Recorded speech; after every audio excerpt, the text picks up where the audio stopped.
जीवन हमें एक मौका देता है, इसलिए जब भी सही कॉलेज चुनने का समय आए तो सिर्फ मंगलायतन यूनिवर्सिटी आपके बेहतरीन भविष्य और सर्वांगीण विकास के लिए। In a stunning admission, Pakistan's Deputy Prime Minister Ishaq has publicly acknowledged that Pakistan was forced to seek a ceasefire after India conducted precision missile strikes on key Pakistani air bases. These revelations came during a televised address and have since triggered a flurry of discussion on social media and beyond. Let's take you back to the backdrop first. This confrontation stems from Operation Sindoor, a calibrated Indian military response to the devastating Pahalgam terror attack that took place in April, claiming the lives of 26 innocent civilians. Following this attack, tensions between India and Pakistan surged once again.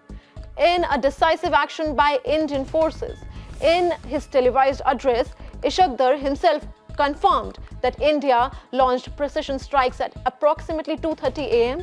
The strikes were swift and effective. Within 45 minutes, he says he had received an urgent phone call from Saudi Prince Faisal, who had learned that there was on phone call with US Secretary of State Marco Rubio. This is important. Faisal offered to speak to India's External Affairs Minister S. Jaishankar and convey that Pakistan was ready to de-escalate the situation. Ishaq authorized him to do so.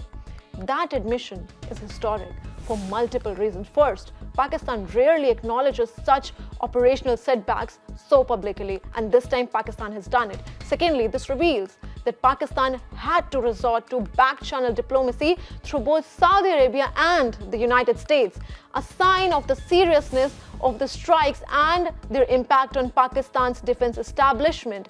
Pakistan's Prime Minister Shehbaz Sharif had also acknowledged these strikes publicly earlier. This entire episode underscores lengths Pakistan was forced to go to prevent further escalation. The fact that a third-party intervention was solicited, and that top leadership in Pakistan is speaking about this so openly, is telling. This also reveals, very importantly, that it was Pakistan that reached out to the United States and not India.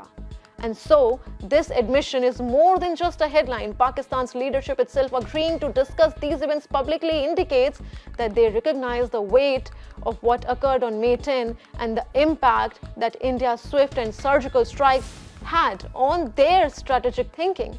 Going forward, this confession by Pakistan's Deputy Prime Minister will likely have long-term consequences for Pakistan. It only reinforces India's stand on taking decisive action against terrorism, but also signals to Islamabad that any future provocations will be met with proportionate and precision responses, which they themselves now admit.